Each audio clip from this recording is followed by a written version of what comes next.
Subhanaka la ilma lana illa ma 'allamtana innaka antal alimul hakim. Wa qala Rasulullah Muhammad sallallahu alaihi wasallam min husni islamil mar'i tarkuhu ma la ya'ni. Sadaqallah wa sadaqa rasuluh wa ma zadana illa imanan wa taslima. Alhamdulillah, tsumma alhamdulillah, tsumma alhamdulillah. Pada pagi hari ini, takdir Allah Azza wa Jal, kita dapat bertemu kembali pada suasana Ramadan, pada tanggal ketiga kita berpuasa ini, dengan keadaan sehat walafiat, tidak kurang satu apapun, sehingga kita dapat berkumpul kembali dalam satu majelis ilmu, suatu taman-taman surga, yang akan pada pagi hari ini membahas, mengupas mengenai sirah dalam Al-Quran, yaitu sirah Nabi Yusuf yang akan dibersamai oleh Al-Ustadz Dr. Faisal Mahdi. Insya Allah di sini adalah salah satu kisah terbaik untuk umat terbaik, yaitu umat Nabi Muhammad Shallallahu Alaihi Wasallam. Kita mulai kajian pagi hari ini dengan Ummul Quran. Semoga bertambah keberkahan dan kemanfaatan ilmu yang akan kita dengar dan kita terima bersama-sama. Ala hadhiniyah as-salihah al-fatihah. A'udzu billahi minasyaitonir rajim. Bismillahirrahmanirrahim.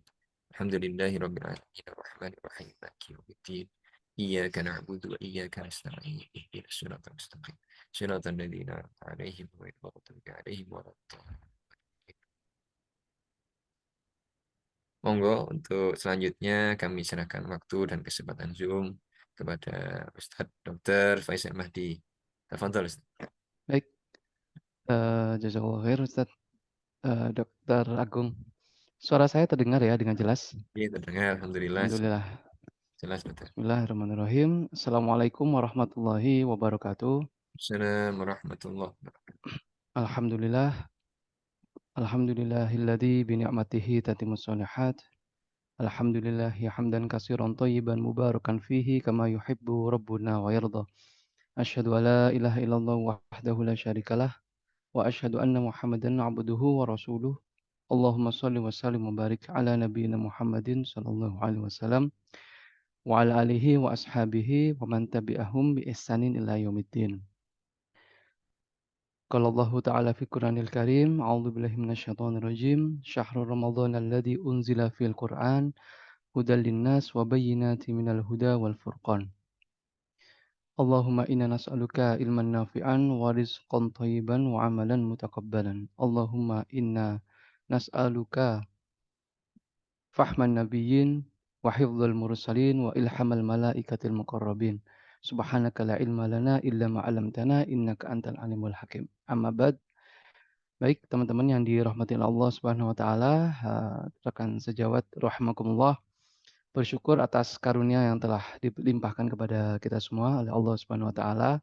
Kita bisa bermajelis ilmu di sini, di daring yang mudah-mudahan juga Allah berkahi ini, di bulan yang barokah, di hari yang barokah, di pagi yang barokah, karena Rasulullah berdoa secara khusus kepada umat beliau bahwa setiap paginya seorang muslim itu pasti berkah gitu ya. Allahumma li ummati fi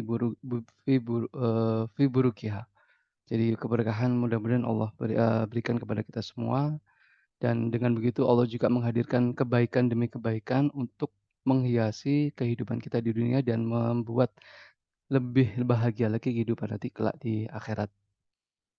Dan di majelis pada pagi hari ini, tema kita adalah tentang sirah ya dalam Al-Quran. Agak sedikit berbeda dibandingkan dengan beberapa majelis sebelumnya, kita membahas tentang sirah nabawiyah. Tapi karena di sini kita berada di tengah-tengah bulan yang istimewa, di waktu yang istimewa, otomatis temanya pun juga kita akan edit sedikit istimewa karena kita tidak akan jauh-jauh dari Al-Quran atau apa ya, bulan ini juga dinamai dengan bulan Al-Quran kan ya. syahrul Quran. Oleh karenanya kita mengharapkan Al-Quran ini bisa bersenyawa dengan kehidupan kita, sehari-hari ya.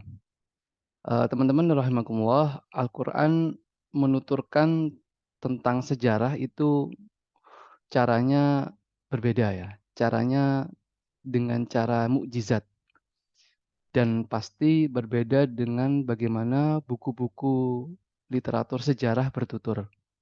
Ada taste yang khas ya, ada nuansa yang beda lah ketika kita membahas, cerita-cerita kisah itu langsung dari Al-Quran. Semuanya mukjizat dari Allah. Itu alasannya, karena semuanya mukjizat. Setiap kalimat, setiap kata, setiap huruf, bahkan setiap harokat itu memiliki mukjizat, yang memiliki makna yang besar sendiri gitu. Al-Quran itu para ulama telah membahas secara detail bahwa sepertiga isi Al-Quran adalah sejarah. Sepertiga isi Al-Quran itu adalah kisah. Tapi Al-Quran itu bukan buku sejarah. Karena tiap untayan kisah yang tertulis di dalam Al-Quran itu sepenuhnya bisa menjadi panduan dan pedoman dalam kehidupan kita. Petunjuk untuk jalan-jalan orang yang beriman di sepanjang zaman. Dan pagi ini yang berkah ini ya kita mencoba untuk mentadaburi salah satu kisah yang sangat istimewa juga di dalam Al-Quran. Langsung di dalam Al-Quran, kisah ini dituturkan secara detail, secara spesifik, dan dihimpunnya dalam satu surat khusus. Namanya pun juga khusus, yaitu Yusuf. Ini istimewa, karena kita akan mengambil hikmah dan pelajarannya sangat banyak. Tapi tentu saja tidak semuanya ya kita bahas di sini, karena juga keterbatasan ilmu saya dan juga keterbatasan waktu. Nanti kita akan coba untuk bernyambung tadabbur ini di masing-masing dari kita atau mungkin kita bisa melanjutkannya di kajian-kajian yang lain ya. Karena memang ulama sudah membahas secara detail ya, secara lengkap pelajaran-pelajaran apa saja yang bisa dijadikan hikmah dan panduan dari kisah ini. Bahkan Rasulullah SAW sendiri itu mengambil pelajaran ini dari kisahnya Nabi Yusuf, dari surat ini.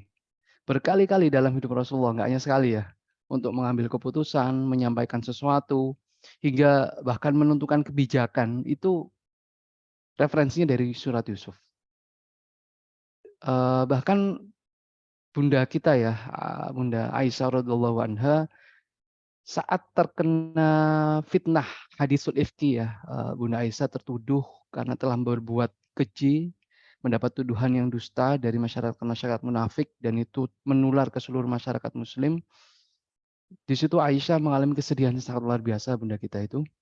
Dan beliau mengambil kalimat dari kisahnya Nabi Yusuf ini di dalam Al-Quran. Dalam qiyamul lailnya Bunda Aisyah itu membaca surat Yusuf. Setiap harinya itu kan berapa hari itu, hampir 1 bulan mungkin ya. Eh, Madinah itu ditiup dengan hawa atau mungkin berita yang tidak benar ya. Dan Rasulullah pun juga menunggu jawaban dari Allah bagaimana menyelesaikan ini. Di tengah-tengah kesedihan, di tengah-tengah itu semua Aisyah sedih, Bunda Aisyah sedih. Dan di dalam qiyamul lailnya beliau berulang-ulang membaca surat Yusuf ini. Diulang lagi dan disitulah Bunda Aisyah menangis. Bahkan ketika ditanya oleh para sahabat, dimintai keterangan dan pendapatnya mengenai peristiwa ini, Bunda Aisyah tidak berkata apa-apa. Aku tidak mengatakan apa-apa kecuali yang dikatakan oleh ayahnya Yusuf. Apa? Fassobron jamil. Wallahul musta'an ala ma tasifun. Maka aku memilih menjadi seorang yang sabar. Sobron yang jamil, sabar yang indah. Allah yang akan menolongku atas segala apa yang kalian ceritakan. Bahkan ulama tabi'in, Atha bin Abi Robah itu berkata bahwa jika engkau sedih, maka bacalah surat Yusuf, maka engkau akan terhibur. Nah, masalahnya sekarang kita sudah berapa kali nih baca surat Yusuf dalam kehidupan kita? Pernah nggak kita sedih, terus tiba-tiba kita mencoba untuk membaca surat Yusuf, kalau kita tidak kunjung mendapatkan hiburan atau tenang, ya berarti kita masih belum bisa naik level dari sifatnya yang membaca, tapi kita masih belum paham apa isi dari kisah Yusuf. Kan memang hiburan yang paling efektif itu sebenarnya adalah cerita, kisah atau sejarah. Dan Rasulullah pun juga begitu ya. Di peristiwa yang penting, yaitu peristiwa yang besar juga, yaitu Fathu Mekah, terjadi di bulan Ramadan di tahun 8 Hijriah, itu Rasulullah kan berhasil membuka atau menaklukkan Mekah ya. Itu Rasulullah berhadapan itu, dikumpulkan semua pembesar-pembesar Quraisy ya, tokoh-tokoh Quraisy itu dikumpulkan di depan Ka'bah, kemudian Rasulullah naik ke atas pintu Ka'bah, mereka terlihat ketakutan, gemeteran gitu ya, musuh-musuh Rasulullah itu, dan masing-masing tahu apa dosa mereka dulu kepada Rasulullah. Rasulullah naik di pintu Ka'bah, kemudian berkata kepada mereka semua, "Ma tadhunnun anni fa'ilu bikum?" Kata Rasulullah, "Menurut kalian, enaknya kalian saya apakan?" Gitu. Itu ya, mereka sedang gemeteran, sedang takut gitu ya, mau dihukum apa ini sama Muhammad. Aduh, habis kita ini setelah ini. Kita sudah mereka tahu, bahkan mereka membayangkan akan dihukum mati oleh Rasulullah SAW. Karena Rasulullah sebelumnya sudah mengumumkan nama-nama orang-orang jahat, penjahat-penjahat Quraisy itu yang wajib dibunuh. Meskipun mereka bersembunyi di balik kiswa Ka'bah ya. Bersembunyi di Ka'bah tetap harus dibunuh karena mereka sangat jahat sekali. Penjahat lah, penjahat perang. Nah, orang-orang pembesar Quraisy yang di hadapan Rasulullah itu pun juga begitu. Mereka ketakutan, aduh kita habis. Sudah ketakutan ditanya lagi sama Rasulullah, enaknya kalian saya apakan gitu ya. Dan di nafas terakhirnya mereka pun apa ya, mengiba kepada Rasulullah, "Akhun karim, ibnu akhin karim, wahai saudaraku yang soleh, engkau Muhammad adalah anak dari saudara-saudara kami yang soleh." Dan sejarah berulang. Begitu juga Nabi Yusuf dihadapkan oleh saudara-saudaranya yang jahat nanti itu ya. Itu apa ya, Nabi Yusuf mencoba untuk memaafkan. Ya gitulah, di ujung aja mereka semua minta maaf, tokoh-tokoh Quraisy itu ya. Padahal dulu di awal mereka mengintimidasi, mencaci, memukul, mencekik, bahkan ada ancaman pembunuhan kepada Rasulullah kan. Ini pelajaran buat kita teman-teman ya, maka hati-hati, benar-benar hati-hati. Kita yang mungkin hari ini ya, mungkin hari ini kita mencoba untuk menyakiti teman kita, menyakiti saudara kita gitu ya. Jangan-jangan suatu hari nanti ya kita akan berbelas kasihan kepada mereka, berbelas iba untuk meminta maaf. Jadi tahan lisan ya, tahan coretan, tahan komentar kita ya, apalagi di sosial media. Kita nggak tahu nanti kita berhadapan dengan siapa. Apabila ada yang tersakiti karena ucapan kita, mungkin suatu hari nanti kita justru akan mengemis iba kepada dia, kepada mereka. Kita nggak tahu mereka adalah orang-orang mulia seperti Rasulullah atau Nabi Yusuf atau bukan. Dan kembali ke kisah Rasulullah tadi, Rasulullah pun mengatakan gitu ya, "Al-yaum akul kama qala Yusuf li ikhwati." Hari ini aku akan berkata sebagaimana Yusuf berkata kepada saudara-saudaranya. Ini di surat Yusuf ayat 92. La tasriba alaikumul yaum yaghfirullahu lakum wa huwa arhamur rahimin. Hari ini tidak ada kesalahan pada kalian. Kalian Allah ampuni, mudah-mudahan Allah ampuni, dan dialah Allah Maha Penyayang, Maha Pengasih, dan seterusnya. Luar biasa. Rasulullah memaafkan mereka semua. Para ahli ilmu mengatakan ini adalah sifat yang disebut dengan al-afu indal maqdirah. Al-afu indal maqdirah. Apa? Memaafkan, memilih memaafkan di saat seharusnya mampu membalas. Rasulullah berhak untuk membalas mereka. Rasulullah bahkan mampu untuk bisa membalas mereka. Tidak ada apa ya, halangan lagi untuk membalas kejahatan mereka. Bisa yang rasain ya. Nggak sembarang orang bisa seperti ini gitu. Ketika dia dizolimi, kemudian suatu ketika dizoliminya pun karena memang sedang tertindas, tidak mampu untuk membalas, tapi di suatu hari fakta terbalik. Kita yang terdolimi itu ada kesempatan untuk membalas dan kita berhak untuk membalas. Tapi ternyata kita tidak memilih untuk membalas, kita memilih untuk memaafkan. Wah, ini akhlak para nabi ini luar biasa. Rasulullah dan Nabi Allah Yusuf mencontohkan kepada kita semua. Mereka memilih untuk memaafkan ketika mampu untuk membalas. Dan di akhir surat Yusuf ada sebuah hikmah buat kita semua bahwa sepanjang kehidupan Rasulullah SAW itu semuanya dipandu oleh kisah-kisah, dipandu oleh sejarah, terutama dalam Al-Quran ya. Di ayat 111 Dituturkan di situ bahwa laqad kana fi qasasihim ibrah liulil albab. Jadi kisah-kisah itu ya yang ada di dalam Al-Qur'an, wabil khusus kisah Nabi Yusuf itu adalah ibrah. Ibrah itu asal katanya dari ain ba'ra ya, ibr atau ma'bar. Ibr itu artinya menyeberang, menyeberangi. Sedangkan ma'bar itu jembatan. Nah, mengapa sejarah Allah harapkan menjadi ibrah buat kita? Itu artinya Allah harapkan sejarah-sejarah kisah-kisah itu menjadi jembatan agar kita bisa terhubung dengan sejarah-sejarah di masa lalu, di zaman manapun. Mulai Nabi Adam, Nabi Musa, Nabi Ibrahim, Fir'aun dan seterusnya ya. Itu diletakkan jembatan yang menghubungkan antara kita dengan zaman mereka. Dan kita bisa menuju ke sana, mengambil manfaat, kemudian bisa diaplikasikan kita pada hari ini. Oke, itu sedikit mukadimah, kita masuk ke ayatnya ya. Bismillahirrahmanirrahim. Di ayat pertama, sekali lagi ya disclaimer dari saya, kita tidak membahas seluruhnya karena keterbatasan waktu dan keterbatasan ilmu saya. Jadi hanya poin-poin saja, semoga kita bisa mendapatkan itu tadi, ibrahnya ya. Alif lam ra tilka ayatul kitabil mubin. Inna anzalnahu Qur'anan Arabiyyan la'allakum ta'qilun. Jadi Alif Lam Ra ini adalah ayat-ayat Allah kitab Al-Qur'an yang nyata dan sesungguhnya Allah menurunkan Al-Qur'an dengan bahasa Arab agar kamu memahaminya.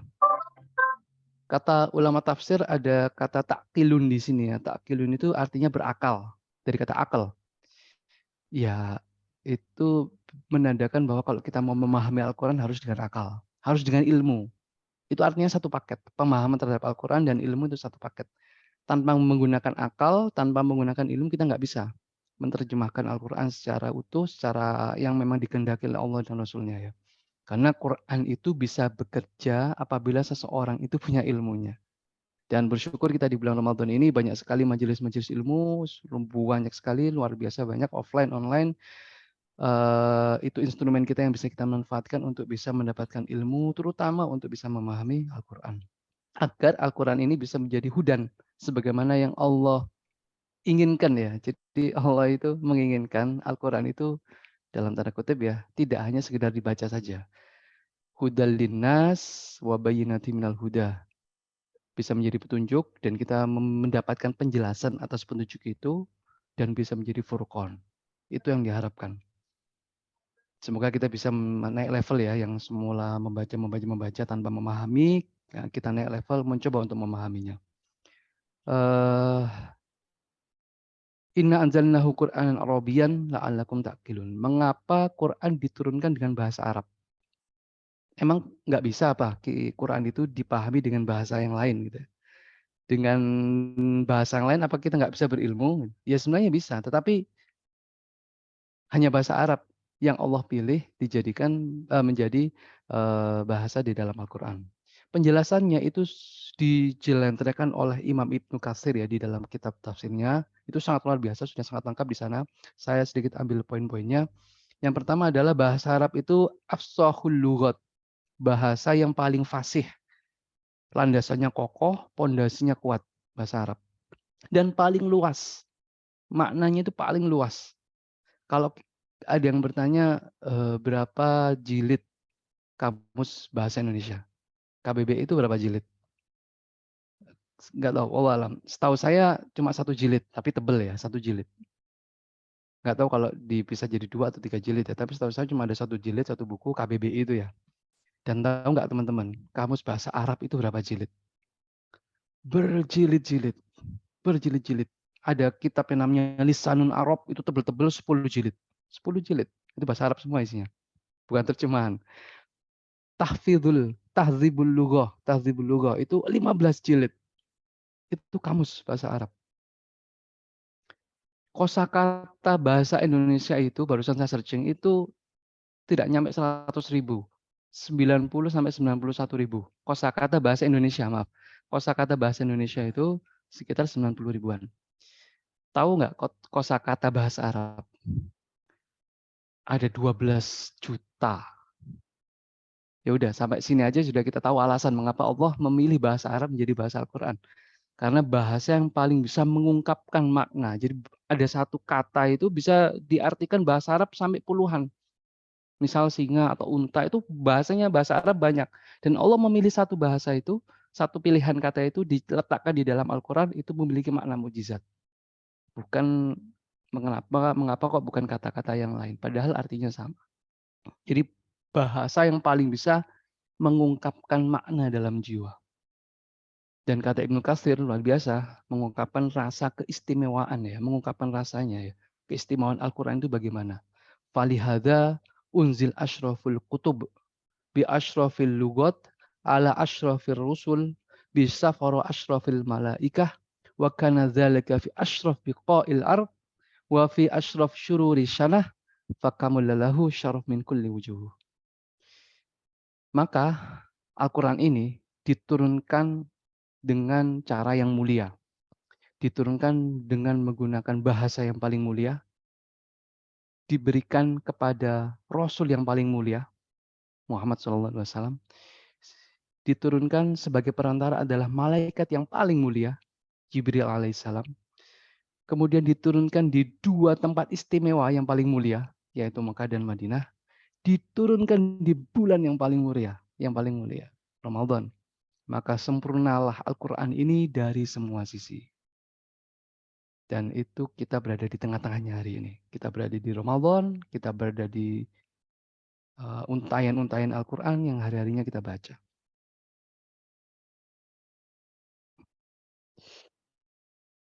Nahnu naqussu 'alaika ahsanal qasas bima auhayna ilaika hadzal Qur'an wa in kunta min qablihi laminal ghafilin.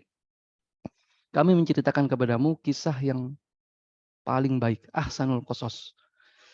Ahsanul qasasnya artinya kisah-kisah yang terbaik. Artinya di dalam Al-Quran itu banyak kisah dan semuanya adalah kisah-kisah terbaik. Allah tidak memilih kisah yang lain di luar Al-Quran, hanya kisah-kisah saja di dalam Al-Quran itu yang semuanya statusnya terbaik. Tidak hanya Yusuf saja sebenarnya. Tetapi ayat ini diletakkan di surat Yusuf itu memiliki sentuhan yang berbeda. Memiliki sentuhan makna yang istimewa. Dan membuat ya surat Yusuf ini menjadi istimewa. Maknanya dua teman-teman. Yang pertama kisah di dalam Al-Quran itu istimewa karena yaitu dituturkan dengan cara yang mukjizat. Alurnya macam-macam. Ada yang seperti puzzle gitu ya, kayak ceritanya kisahnya Nabi Musa, ada di surat Al-Baqarah, ada di surat Al-A'raf, ada di surat macam-macam pokoknya. Kayak puzzle gitu. Ada yang di ini ya, dikisahkan secara runtut seperti kisahnya Nabi Yusuf ini, secara detail gitu. Jadi penyampaiannya pun dengan sungguh sangat luar biasa. Pelajarannya yang kedua adalah ibrohnya juga bisa diambil.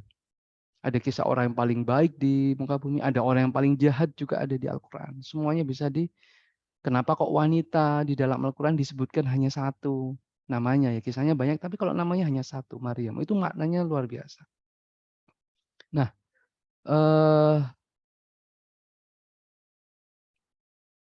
dulu Muhammad, sebenarnya dulu Muhammad ini ya, wa nahnu naqussu 'alaika ahsanal qasas bima auhayna ilaika hadzal Qur'an wa in kunta min qablihi laminal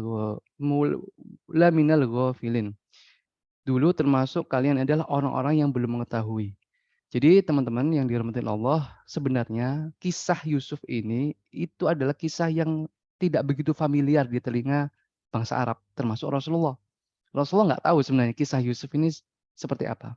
Kenapa? Karena kisah ini jarang didengar oleh orang-orang Arab, termasuk Rasulullah ya. Meski kisah-kisah yang lain ada seperti Nabi Ibrahim, Nabi Ismail, mereka tahu. Nah, kecuali orang-orang Yahudi. Orang Yahudi tahu detail kisah Nabi Yusuf. Mereka sangat paham karena Yusuf kan juga keturunan Bani Israel toh. Yahudi juga Bani Israel. Makanya orang-orang Yahudi ini sering kumpul dengan orang-orang kafir Quraisy Mekah. Mereka diskusi, nyari konten, nyari bahan untuk mengcounter Rasulullah. Dan salah satu kontennya adalah orang-orang Quraisy ini dibisiki oleh orang-orang Yahudi. Coba tanyakan ke orang yang mengaku nabi di Mekah, kisah tentang Yusuf. Kalau dia tahu, maka bisa jadi dia nabi. Kalau dia nggak tahu, ya berarti memang dia bukan nabi. Maka orang-orang Quraisy menanyakan hal ini kepada Rasulullah. kisah Nabi Yusuf, "Tahukah engkau wahai Muhammad?" Gitu ya. Dan Rasulullah nggak bisa menjawab awalnya, menunggu sampai wahyu turun. Ketika wahyu turun, Rasulullah bisa menjelaskan itu dan ya berarti ini menjadi bukti bahwa Rasulullah adalah seorang nabi. Dan hebatnya apa? Kisah ini nggak hanya menjawab pertanyaan orang Quraisy saja, tetapi juga bisa menjawab permasalahan Rasulullah dan muslimin yang berada di tahun kesedihan. Jadi, perlu diketahui teman-teman, eee, kisah Nabi Yusuf ini turunnya juga berada di ketika Rasulullah berada di tahun kesedihan, Amul Huzn. Ketika pasca pemboikotan di tahun 10 kenabian itu ya, Rasulullah kehilangan 2 sosok yang paling dicintainya ya, istrinya Khadijah radhiyallahu anha, kemudian juga Abu Thalib.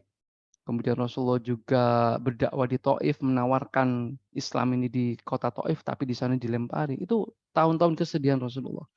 Di tengah-tengah itu turunlah surat Yusuf. Karena menjadi hiburan itu tadi, menjadi salah satu hiburannya Rasulullah. Idh qala Yusuf li abihi ya abati inni ra'aitu ahda asyara kaukaban wasyamsa wal qamar ra'aituhum li sajidin. Nah, ini mulai ceritanya. Eee, ini subhanallah ya. Jadi ibaratnya kita nonton film gitu ya. Scene pertama itu adalah kisah Yusuf diawali dengan mimpi. Mimpi, ada mimpi seseorang, kemudian juga, ada matahari, ada bulan, ada bintang itu sedang sujud. Dan kenapa kok luar biasa, kenapa kok diawali ini, kok nggak diawali yang lain gitu ya, mungkin kisahnya kelahiran Nabi Yusuf atau Nabi Yusuf waktu kecil dan seterusnya, enggak. Karena ini berkaitan tentang akhir dari kisah Yusuf. Kisahnya Yusuf ini nggak jauh-jauh sebenarnya dari mimpi, nggak jauh-jauh dari mimpi. Karena kisah Yusuf ini adalah kisah yang diawali oleh mimpi, diakhiri oleh mimpi, dan di tengah-tengahnya juga ada mimpi. Di awal mimpi ya ini mimpinya Yusuf, yang matahari, bulan, bintang semuanya sujud. Di akhir ada mimpinya sang raja, mimpi yang aneh itu nanti kita bahas. Yang di tengah-tengah juga ada mimpi, mimpi seorang atau 2 orang pemuda yang di dalam penjara. Dan Nabi Yusuf berhasil menjelaskan mimpinya itu. Nah, jadi ya mimpi, di tengah-tengah mimpi, kemudian terakhir mimpi. Karena memang dalam syariat Islam sebenarnya ya mimpi itu memiliki porsi pembahasan khusus. Ada aturannya dalam Islam, ada porsinya. Karena Rasulullah pernah bilang, nubuwah itu putus ketika Rasulullah atau para nabi itu wafat ya, tidak ada lagi wahyu, yang tersisa hanyalah mubasyirat. Al-mubasyirat, kabar gembira. Dan kabar gembira itu Allah letakkan, Allah taruh di mimpinya orang-orang yang soleh. Mimpi baiknya orang-orang yang soleh. Jadi dalam Islam ada aturannya tentang tafsir mimpi. Eee, Islam ternyata ya tidak hanya mengatur kehidupan kita dari awal tidur sampai tidur lagi, enggak. Tapi ternyata di dalam tidur pun juga Islam itu juga ngatur. Saking lengkapnya syariat kita itu ya. Oke, teman-teman dirahmati Allah. Dan ya itu tadi ya, di akhir mimpinya itu ada mimpinya sang raja dan tak ada yang bisa menakwilkannya kecuali Yusuf. Staf-staf kenegaraannya pun juga nggak ada yang bisa, nggak ada yang tahu arti mimpinya sang raja. Ah itu mimpi kosong lah katanya ya. Barulah muncul nama Yusuf di sini, keluar dari penjara dan menjadi tokoh penting. Yusuf kemudian mengajak keluarganya dan bahkan seluruh penduduknya ya, dan dari Syam menuju Mesir. Mimpinya Yusuf ini teman-teman. Yusuf melihat matahari, bulan, dan bintang. Bintangnya 11 ya, ada 11 bintang spesifik di sini. Semuanya sujud kepadaku. Ini tema yang menarik. Kenapa? Eee, Ulama menafsirkan matahari itu adalah ayahnya, sedangkan bulan itu ibunya. Dan ini ulama berbeda pendapat ya, siapa yang sujud nanti, karena ada yang berpendapat bahwa ibunya Yusuf sudah wafat. Maka yang nanti sujud di situ adalah ininya, bibinya. Tapi ada yang ulama berpendapat enggak, ibunya Nabi Yusuf masih hidup, makanya nanti sujud. Nah itu berbeda pendapat saja, tapi ini ada ilustrasi yang menarik untuk tema pasangan ya, tema suami istri. Bahwa laki-laki adalah matahari dan perempuan adalah rembulan. Matahari adalah laki-laki, lelaki adalah matahari, dan perempuan adalah rembulan. Ini analogi yang menarik dari Al-Quran. Ada sebuah buku ya kalau nggak salah namanya apa? Men are from Mars, Women are from Venus ya. Berarti menganalogikan laki-laki itu seperti Mars dan perempuan itu seperti Venus. Itu ya berpendapat boleh-boleh aja, tetapi lebih menarik kalau kita mengangkat ini. Laki-laki itu identik dengan matahari. Matahari bercahaya, bulan pun juga bercahaya. Tetapi untuk rembulan diidentikan dengan karakter perempuan. Tapi cahayanya beda. Kalau matahari itu bercahaya disebut dengan dihya namanya ya. Sedangkan rembulan itu cahayanya namanya nur. Nah beda, namanya aja beda. Sifatnya pun juga beda. Kalau matahari itu cahayanya ada panasnya, kalau rembulan enggak. Jadi kalau orang ingin berbicara tentang kesyahduan gitu ya, kelembutan, maka yang diangkat adalah tema-tema rembulan. Jika orang berbicara tentang tenaga, power, ya yang diangkat matahari. Jadi dari sini bisa menjadi sebuah tema diskusi yang menarik ya. Laki-laki itu matahari. Menyengat tapi bermanfaat untuk alam. Sedangkan rembulan adalah perempuan. Tenang, syahdu, menenangkan, memberikan arah dan seterusnya. Ya. Ini bisa jadi status nih, lelaki, matahari, rembulan, perempuan. Baik, lanjut ke ayat yang kelima. Hai anakku, maaf. Nabi Yakub berkata kepada Yusuf, jangan kau ceritakan kisah ini kepada saudaramu. Itu Yusuf masih kecil, Yusuf pun juga nggak tahu takwilnya, belum diberi ilmu ini. Pertanyaannya kenapa kok nggak boleh cerita? Ya, ini kan cuma mimpi. Lagian saudara-saudaraku kan belum tentu juga tahu arti mimpi itu kan. Nah, karena kenapa kok bilang seperti ini Yakub? Karena Yakub tahu takwil mimpi dari Yusuf itu apa. Dan Yakub tahu gelagat, sudah mulai muncul gelagat-gelagat nakalnya saudara-saudara Yusuf seperti itu. Jadi ditahan, jangan ceritakan kepada saudaramu. Nah ini sarannya apa di sini? Jangan kau ceritakan kepada saudaramu, mereka akan membuat makar, dan sesungguhnya syaitan itu adalah musuh yang nyata bagi kamu. Ini dialog cerdas antara dua orang yang cerdas. Ayahnya cerdas, anaknya cerdas. Kenapa kok dialognya seperti ini? Lihat alurnya ya, alurnya. Mimpi dulu, kemudian jangan ceritakan mimpinya, nanti ada makar yang akan menimpamu. Dan kemudian topiknya adalah setan. Dan subhanallah, lihat. Nanti kan berpisah ya antara Yusuf sama Yakub. Dan ulama berpendapat perpisahan antara Yusuf sama Yakub itu 80 tahun. Selama itu teman-teman. Semua pelajaran ayahnya yang disampaikan ke Nabi Yusuf ketika Yusuf kecil itu diingat sampai dewasa nanti. Di ayat ujung di surat 100 di ayat surat Yusuf ayat 100 Yusuf berkata ketika sudah berkumpul ya, saya lompat di ayat 100 ya. Itu Yusuf berkata kepada ayahnya, "Wahai ayahku, inilah tabir mimpiku. Ini tafsir mimpiku yang dulu itu." Allah menyatakannya, Allah menjadikannya kenyataan. Yang pertama. Yang kedua, Allah berbuat baik. Apa? Allah membebaskan aku dari penjara. Itu makarnya. Dan yang ketiga, semua ini adalah ulah setan. Apa yang terjadi dan menimpa pada diriku, semuanya adalah ulah setan. Bapaknya di awal membahas 3 poin ini, mimpi, makar, setan. Di akhir, Yusuf mengambil pelajaran apa yang sudah disampaikan oleh ayahnya di waktu kecil. Mimpi, makar, tapi Allah selamatkan dari makar ini. Kemudian yang ketiga adalah ini adalah ulah setan. Jadi teman-teman ini mengingatkan buat saya juga, kalau kita menanamkan sesuatu pada anak-anak ya, itu sampai kapanpun itu akan diingat. Sampai dewasa itu nilai-nilai value yang kita tanamkan kepada anak-anak, meskipun itu masih kecil ya, itu diingat terus. Kalau itu kebaikan, itu akan menjadi sebuah pelajaran hikmah mereka di waktu dewasa ya, atau waktu tuanya. Kalau itu keburukan, justru itu menjadi sebuah kenangan yang tidak manis untuk mereka semua. Jadi hati-hati kita menanamkan value. Anak-anak kita pun juga bergaul dengan siapapun juga harus kita amati dan kita kita jaga. Pasti akan diingat oleh anak-anak.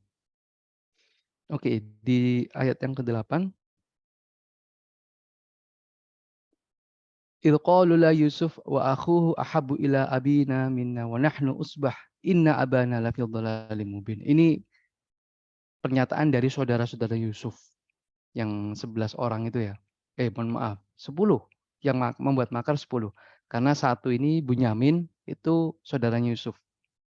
Sesungguhnya Yusuf dan saudara kandungnya yaitu Bunyamin itu lebih dicintai oleh Allah dicintai oleh ayah kita daripada kita. Padahal kita itu satu golongan. Sesungguhnya ayah itu berbuat kekeliruan yang nyata. Yakub nabi mulia, Yakub Allah puji, rasul yang paling mulia, yang cukup mulia ya. Tapi di sini seakan-akan Nabi Yakub pilih kasih kan ya, yang membuat iri oleh, anak-anaknya yang lain selain Nabi Yusuf.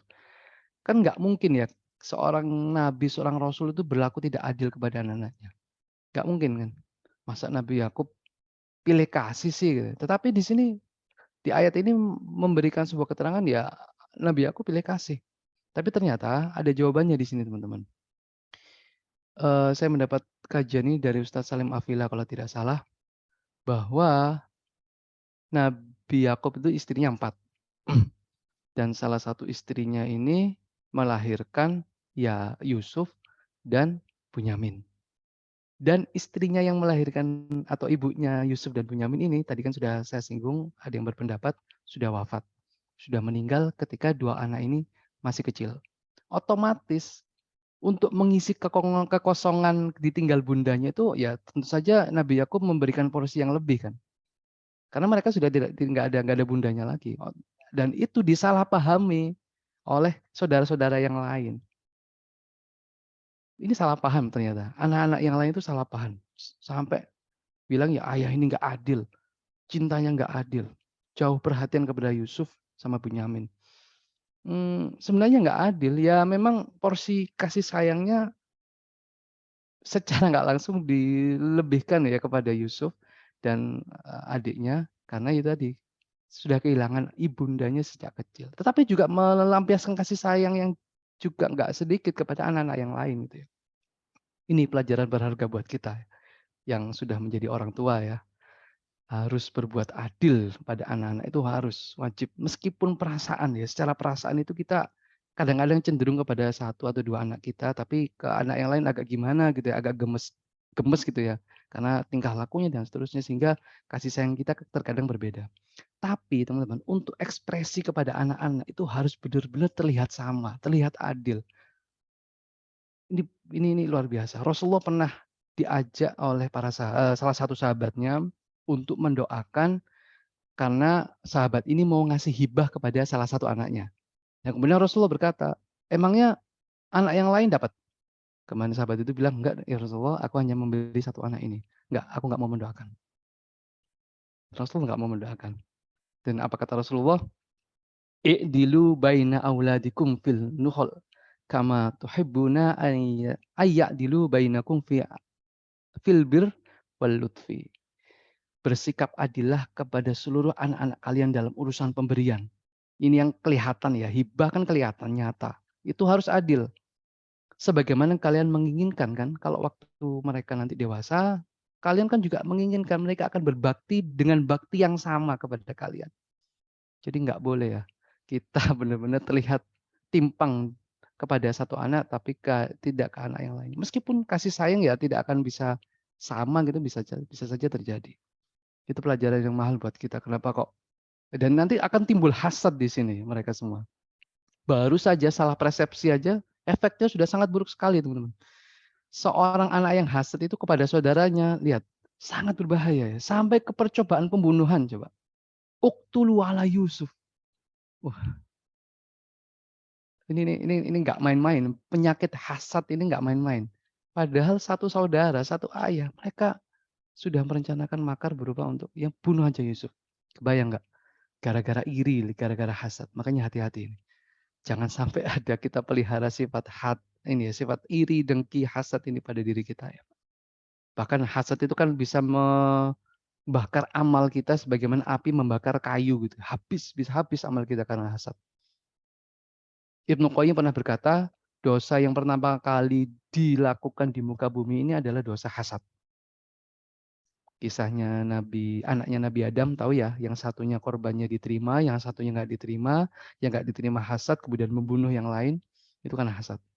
Dosa pertama kali di bumi itu. Dan dosa pertama kali di langit adalah hasad. Hasadnya iblis kepada Adam. Nggak mau sujud iblis karena kenapa sujud? Khalaqtani min nar wa khalaqtahu min tin. Aku terbuat dari api dan Adam terbuat dari tanah. Ini sebenarnya logikanya nggak masuk ya. Sejak kapan api lebih baik dari tanah? Masuk nggak logikanya? Sejak kapan api itu lebih baik dari tanah? Kan nggak masuk. Tapi ya namanya iblis ya asal ngomong aja lah karena sudah kadung hasad kan ya. Dan ini anak-anak nabi yang mengalami. Anak rasul mulia. Dan mereka masih terjangkit penyakit hasad. Lah kita siapa gitu ya? Nabi bukan, rasul bukan, soleh ya masih pas-pasan gitu ya. Ya jadi kita benar-benar bisa menjaga dan banyak bersyukurlah kalau anak-anak kita masih adem ayem, masih soleh-soleh terlihat tampak gitu ya. Ya alhamdulillah kita syukuri meskipun itu sedikit, meskipun itu sederhana kita syukuri. Semoga juga kita dikaruniai oleh anak-anak yang soleh nanti ke depannya. Anak keturunan yang berbakti kepada kita semua. Dan ternyata ada yang nggak tega kan. Nah ini nih emosional seorang saudara gitu ya. Sudahlah jangan dibunuh lah ya. Jangan dibunuh Yusuf, masa itu saudara kita juga kan ya. Jangan dibunuh lah, kejem banget ya.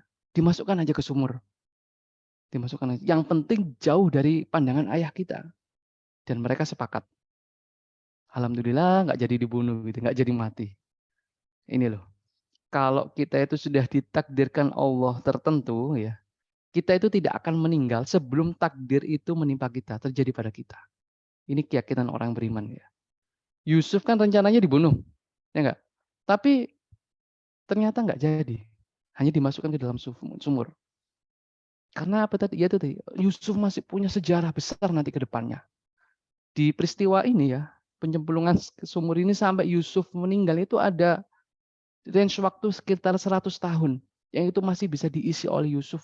Kehidupan kisahnya masih ada di situ. Luar biasa.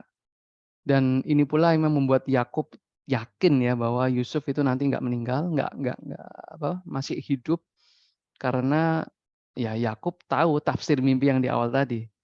Selama tafsir mimpinya itu belum kejadian, karena Yakub tahu siapa yang sujud, siapa yang disujuti gitu ya. Kan belum kejadian, Yakub tahu Yusuf masih hidup. Karena ya itu tadi, Yakub punya ilmunya. Masih yakin-yakinnya bukan yakin emosi, yakin karena ada ilmu. Dan ini enaknya orang punya ilmu ya. Hidup nggak tebak-tebakan lah ya. Nyaman gitu ya. Kalau mau mau mau jalan, mau aktivitas itu tenang karena ada ilmu. Kalian mau bicara apa gitu kata Yakub, aku nggak percaya Yusuf masih hidup. Karena mimpi Yusuf jelas dan belum terjadian. Dan ini ya, dua kepedihan Nabiullah Yakub. Nabi Yakub tahu ya saudara-saudara anak-anaknya itu berbohong. Itu kepedihan yang luar biasa. Yang kedua ya kepedihan karena kehilangan Nabi Yusuf, terpisah dengan Nabi Yusuf. Makanya di sini disebutkan Nabi Yakub itu bersabar dengan kesabaran yang sempurna. Fasobrun jamil, kesabaran yang indah ya, kesabaran yang cantik.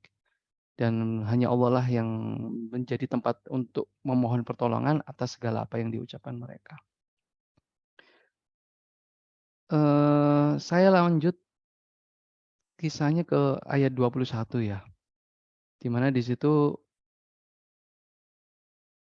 Yusuf kan ditemukan di dalam sumur oleh pedagang, musafir, kemudian diperjualbelikan ya, dijadikan budak, kemudian dijual di pasar.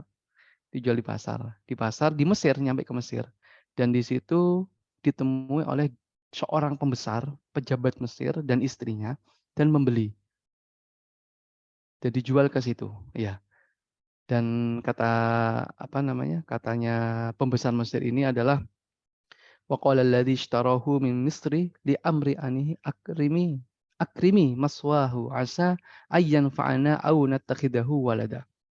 Ya kita muliakan yuk anak ini gitu ya. Boleh jadi dia bisa bermanfaat untuk kehidupan kita dan bisa jadi mungkin kita bisa jadikan anak. Yusuf mendengar ini. Perkataan Al-Aziz ini ya, pembesar Mesir ini ya. Yusuf yang dibuang, dijauhkan oleh keluarganya ya, disia-siakan oleh saudara-saudaranya.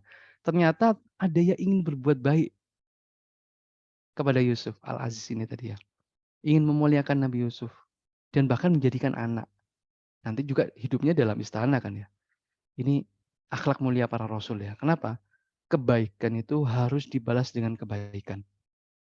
Iya, kebaikan itu harus dibalas dengan kebaikan. Ada hadisnya juga ya, kalau kita bahkan nggak bisa membalas kebaikan itu, maka balaslah dengan doa. Kenapa? Nanti di ayat 23, lihat, ketika Nabi Yusuf mulai digoda ya oleh istrinya tadi, kemudian diajak berbuat zina, Yusuf menolak dan salah satu alasannya adalah innahu rabbi ahsana maswaya. Jangan, jangan, aku nggak mau karena sesungguhnya Tuanku, Robbi di sini bukan Tuhan ya, tapi Tuan ya. Ininya Al-Aziznya tadi itu telah berbuat baik padaku. Aku nggak mau itu, aku nggak mau. Lihat, ini akhlak para nabi. Nabi Yusuf tahu telah dimuliakan oleh Al-Aziz ini dan begitu juga Nabi Yusuf pun akan terus memuliakan Al-Aziznya ini. Oke, singkat cerita terjadilah penggodaan itu ya. Yusuf digoda oleh istri Al-Aziz di ayat 24 ya. Walaqad hammat bihi wa hamma biha. Jadi sudah saling tertarik bahkan ya. Yang perempuan tertarik kepada Yusuf, bahkan di situ disebutkan Yusuf pun sebenarnya juga tertarik. Wa hum biha laula an ra'ahu burhana rabbih. Sampai Yusuf melihat sebuah tanda dari Tuhannya, ada banyak penafsiran di sini siapa apa itu tandanya, tapi itu membuat Yusuf sadar eh, ya membuat Yusuf sadar dan akhirnya menolak untuk melakukan perbuatan keji itu.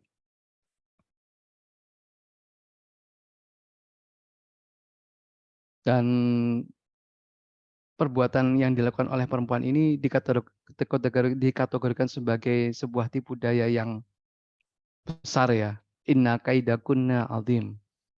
Tipu daya yang besar. Kenapa? Nanti di ayat 28 disebutkan inna kaidakunna azim. Sesungguhnya tipu daya wanita itu besar. Ini eh, memang apa ya? Bukan kritikan lah, ya pengingat lah buat kaum wanita ya. Bukan berarti untuk merendahkan wanita, enggak. Wanita tetap mulia ya, wanita ada keistimewaan sendiri. Tapi bisa menjadi pelajaran buat kita semua, ya yang laki-laki juga. Bahwa tipu daya wanita itu jika sudah muncul, yang dikritik di sini bukan wanitanya ya, tapi tipu dayanya ya. Tipu dayanya. Kalau seseorang itu, baik laki-laki bahkan di sini adalah wanita melakukan tipu daya, itu bisa sangat kompleks, bisa sangat besar sekali. Padahal di ayat yang lain disebutkan bahwa tipu daya setan itu lemah.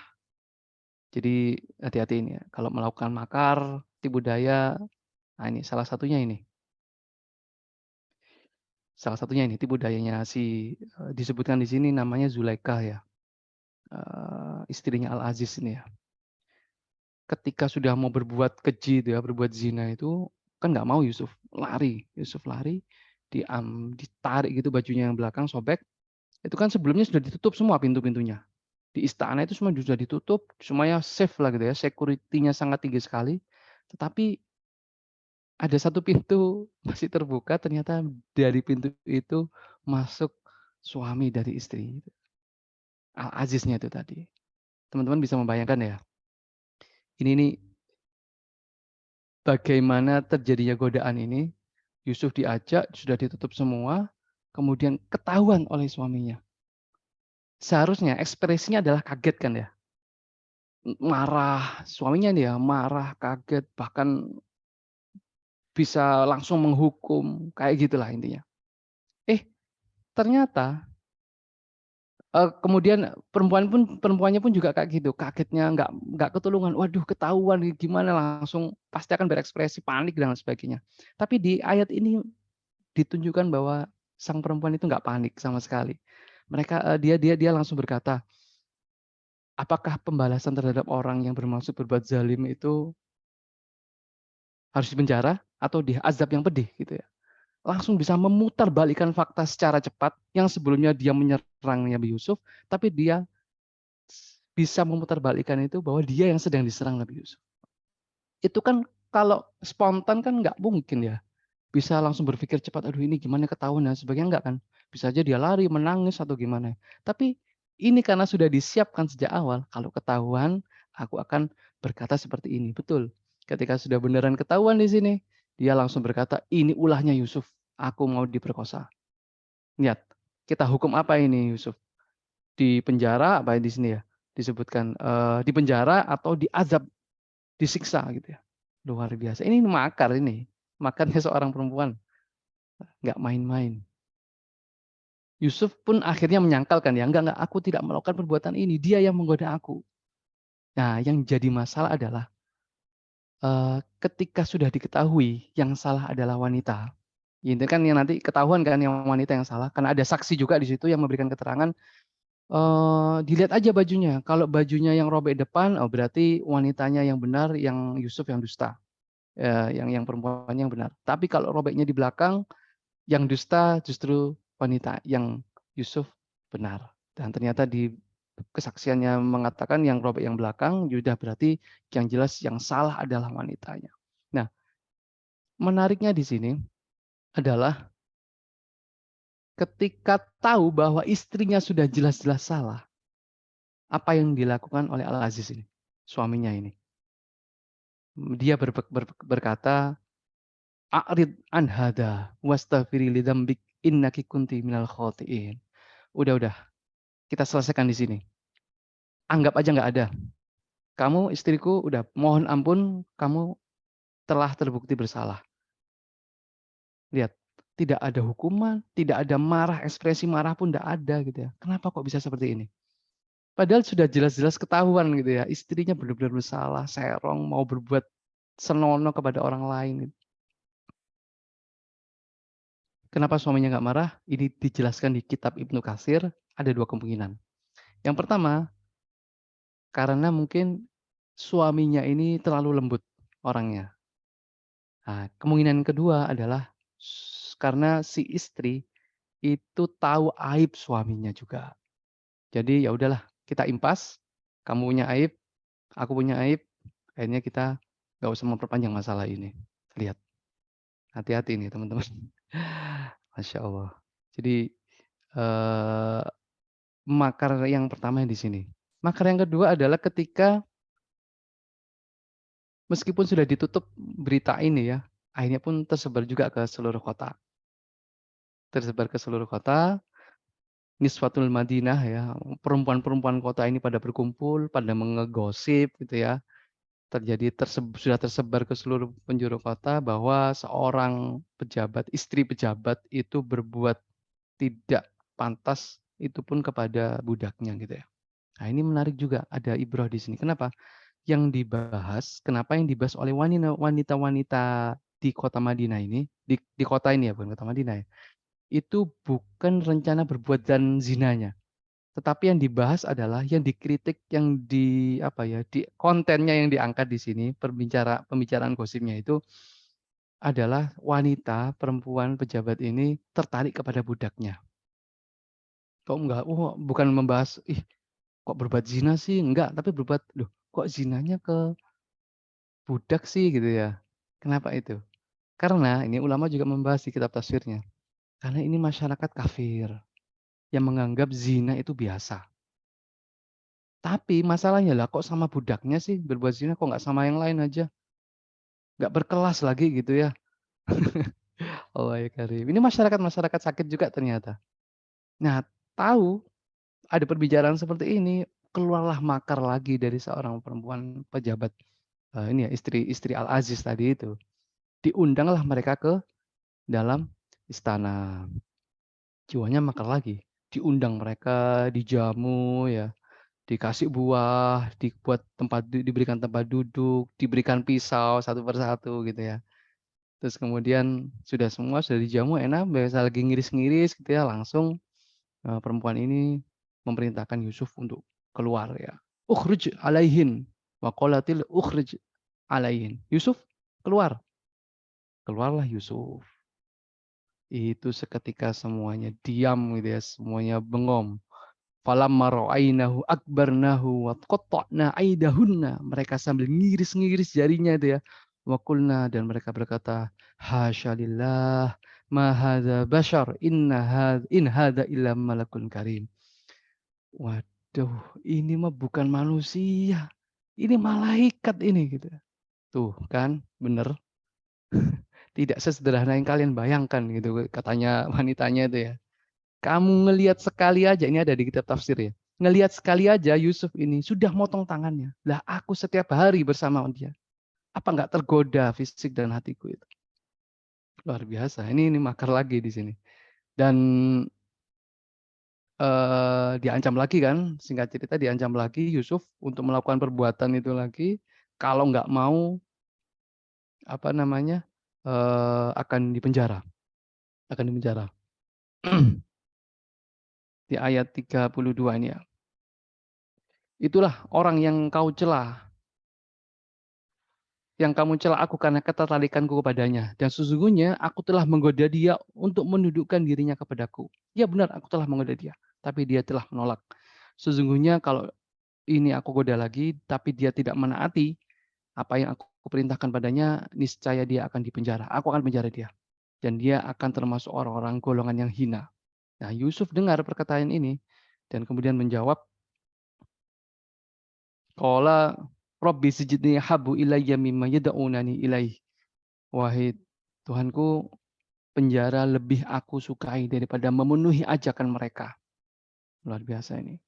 Yusuf dengar percakapan ini dari dalam, kan tadi sedang ngumpul, mau diajak zina lagi, kemudian Yusuf, aku lebih memilih di penjara daripada memenuhi hasrat kalian yang keji itu ya. Dan Yusuf akhirnya dipenjara karena ketampanannya. Ya ini risiko orang ganteng. Risiko orang ganteng ternyata ada ya. Dan Yusuf diuji ya, nggak hanya karena kegantengannya, ketampanannya saja ya Yusuf diuji ya.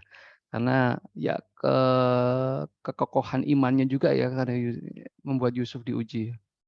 Dan ada yang bilang ini menarik ini perkataannya ya.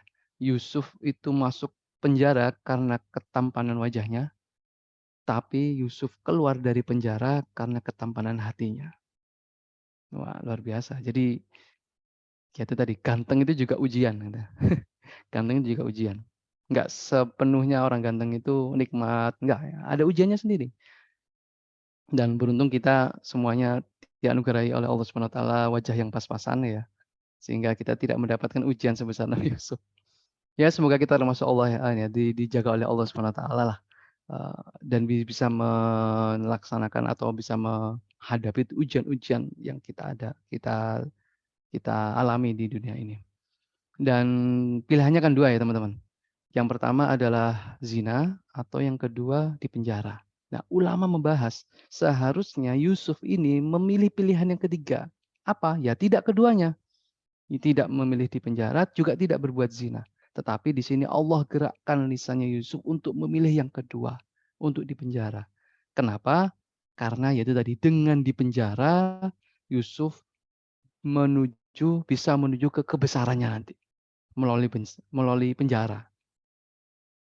Karena apa? Karena di penjara nanti Yusuf bertemu dengan 2 pemuda di penjara dan kemudian dua ini melihat Yusuf apa namanya, terlihat sebagai orang yang baik ya, "Inna naraka minal muhsinin." Kelihatannya ini orang yang baik lah ya. Akhirnya mereka curhat, mereka sedang bermimpi.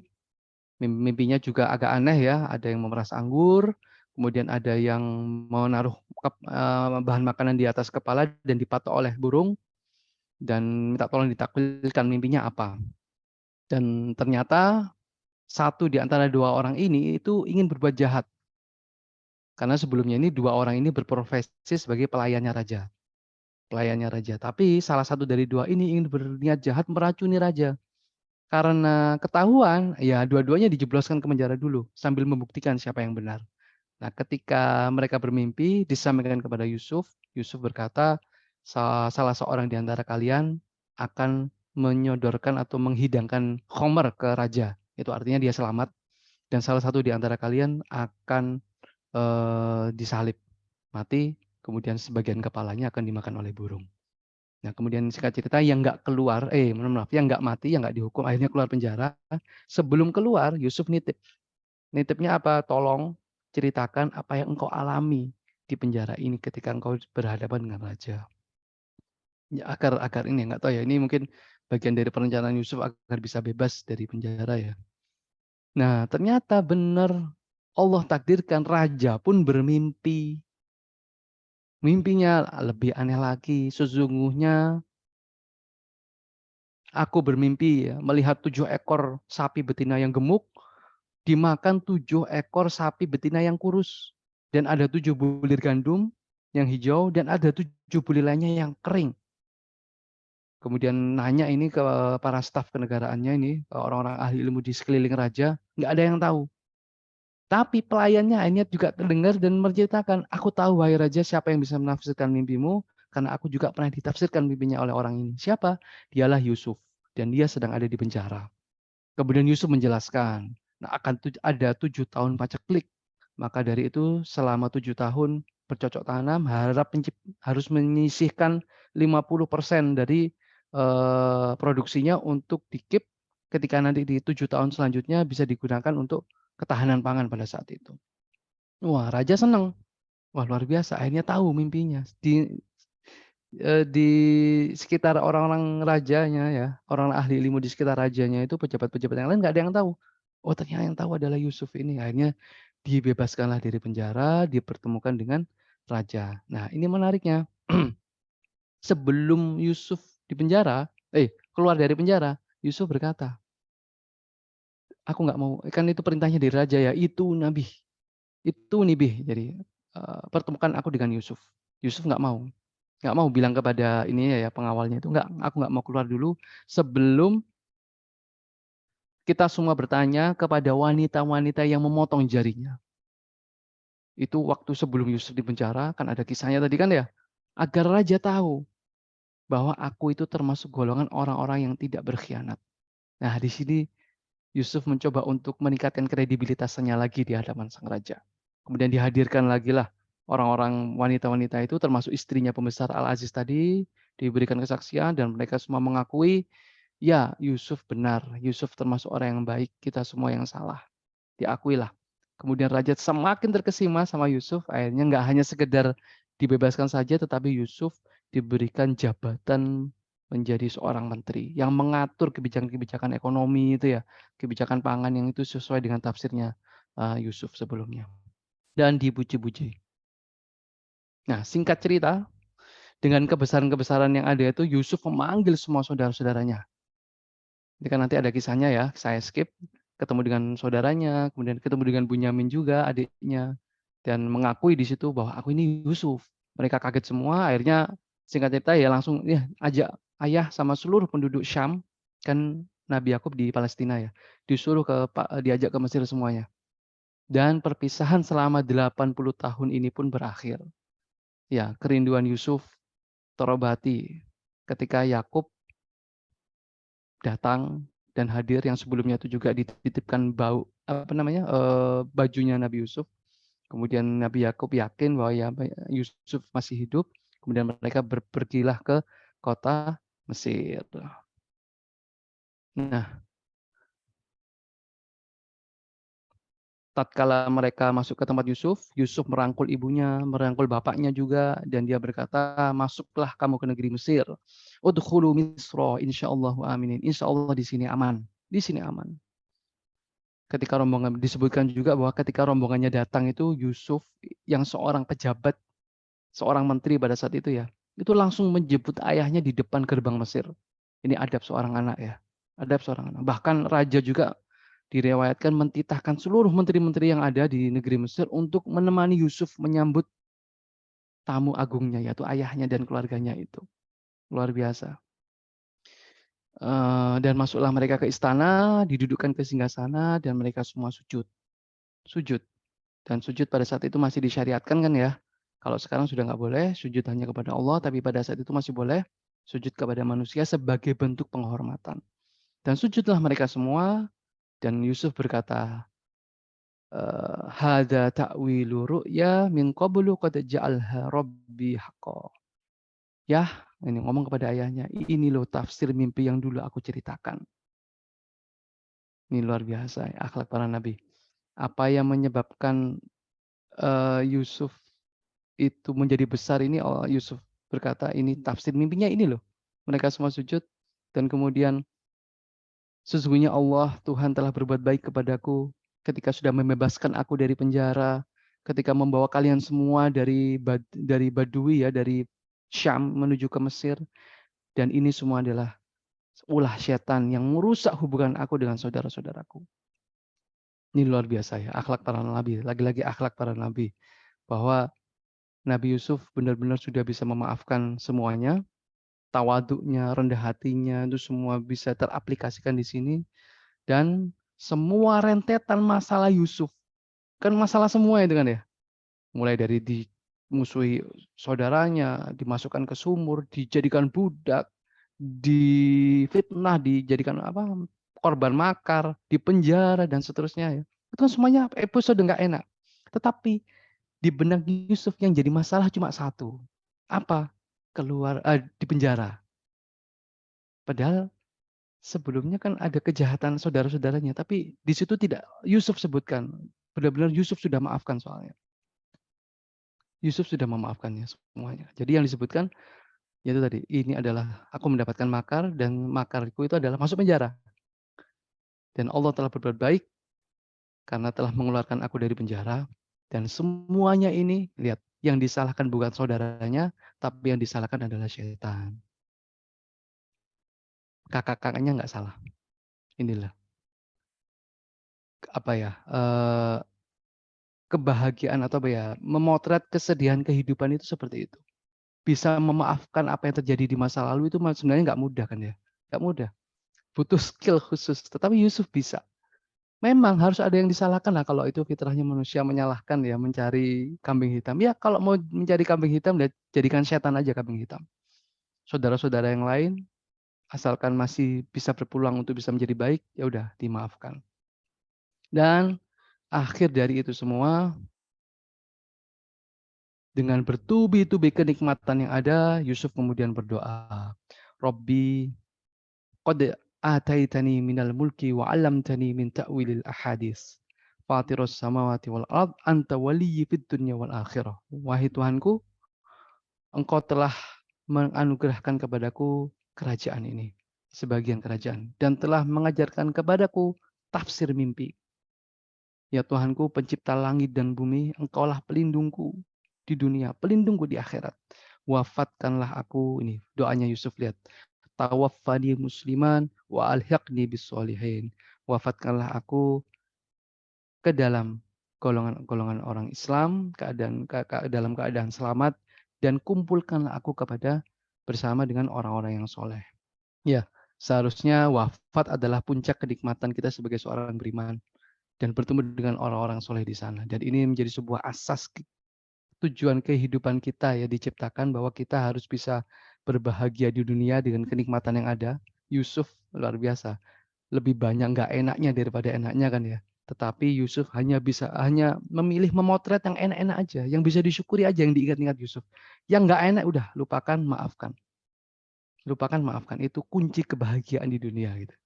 Dan di akhirat pun adalah kebahagiaan yang hakiki, bertemu dengan orang-orang soleh di sana, dan bisa menjadi sebuah hikmah buat kita semua, agar kita bisa dianugerahi oleh Allah SWT kecerdasan dalam bersyukur, pandai bersyukur, dan semoga kita termasuk golongan orang-orang yang husnul khotimah ya. Mungkin itu yang bisa saya sampaikan. Mohon maaf kalau terlalu bertele-tele. Wallahu taala alam bisawab. Kurang lebihnya saya mohon maaf. Saya kembalikan kepada pembawa acara. Tafadhol. Jazakallah khair, Dr. Faisal Mahdi yang telah memaparkan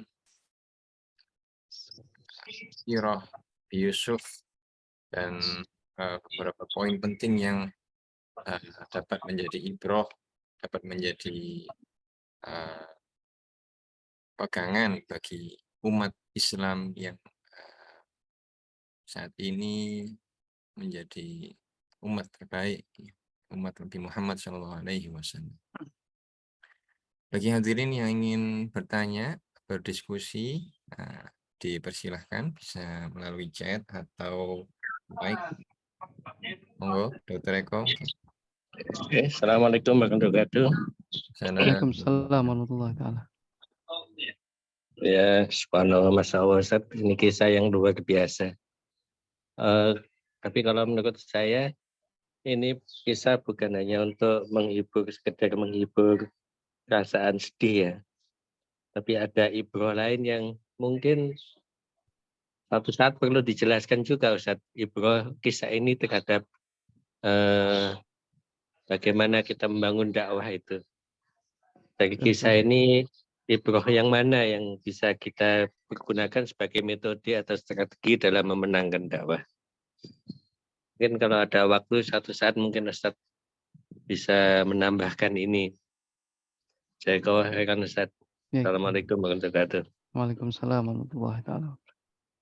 Ya, monggo, Dokter Faisal. Ada yang ingin disampaikan? Ya, baik. Itu betul sekali ya, sangat luar biasa karena kisah dalam Al-Quran itu bisa dipotret dari berbagai banyak sudut dan berbagai banyak sisi. Dalam Sirah Nabawiyah pun ada istilah namanya fikih sirah ya. Bagaimana kita memahami sirah itu ada fikihnya sendiri. Nggak hanya untuk muamalah saja fikih, tapi juga sirah. Begitu juga dengan surat Yusuf ini, sedikit tadi disinggung kalau tidak salah bahwa masyarakat Mesir pada saat itu adalah masyarakat yang rusak, masyarakat yang ya masyarakat kafir ya, belum beriman. Mereka umumnya adalah masyarakat yang rusak. Kemudian ada upaya untuk mengkudeta ya, untuk meracuni raja itu kan bagian dari gejala bahwa ini masyarakat nggak ridho dengan pemimpinnya gitu kan ya. Kalau masyarakat itu ridho sama pemimpin itu kan ya mau memimpin bertahun-tahun sebenarnya kan nggak masalah. Tetapi dua pemuda tadi atau salah satunya tadi ingin meracuni sang raja karena sudah direncanakan oleh masyarakat mereka, sudah jenuh, sudah capek dengan ulah pemimpin yang nggak adil, yang zalim, yang mementingkan kepentingan orang lainnya itu juga dari bisa dipotret dari segi politik. Dan disitulah Allah menghadirkan Yusuf yang sudah berilmu, yang sudah benar-benar apa ya, beriman juga sebagai bekal untuk mendakwakan mereka semua. Dan Allah hadirkan apa ya, peluang untuk beramal lebih luar biasa lagi. Kan tadi kan ketika mau dikeluarkan dari penjara ya, itu kan hanya dikeluarkan aja awalnya, diundang, dibuat dia diberikan kado gitu ya oleh kerajaan karena sudah memberikan informasi. Tapi kan awalnya nggak mau Yusuf, nggak mau. Aku pingin yang lebih dari itu. Apa? Kepercayaan. Makanya tolong hadirkan itu wanita-wanita yang dulu memotong jarinya, mereka bersaksi, aku adalah orang jujur dan seterusnya, sehingga aku bisa dipercaya oleh raja menjabati posisi tertentu sehingga aku bisa bermanfaat di situ. Salah satunya itu. Jadi kan itu luar biasa kalau menurut saya itu. Yang awalnya Yusuf nggak mau ditawari hadiah aja selesai kan, tapi enggak. Kan kemudian ada dua undangan. Yang pertama diajak datang tetap nggak mau. Nabi Yusuf disuruh menghadirkan saksi-saksi yang dulu untuk bisa meneguhkan dia, meningkatkan kredibilitasnya. Baru yang kedua diundang lagi ke istana tapi ditawari jabatan gitu ya. Dan gitu Yusuf menerimanya dan bisa memberikan manfaat di situ. Itu salah satunya ya, kalau aspek dakwahnya benar-benar luas sebenarnya kisah ini dan akan ada penjabaran lebih detail lagi kalau kita membahasnya untuk masalah tatanan, sosial dan politik apalagi lah ya. Luar biasa, karena itu tadi kisah dalam Al-Quran itu mukjizat, sehingga dipotret dari manapun pasti akan bisa mendapatkan ibrah yang luar biasa. Sekali lagi jazakallah khair dari insight-nya dari Dokter Eko ya, mohon maaf. Itu bisa memberi hikmah buat kita semua bahwa ya harus berbuat baik lah, ada peluang berbuat baik, kita ambil, maksimalkan, insyaallah. Wallahu ta'ala alam.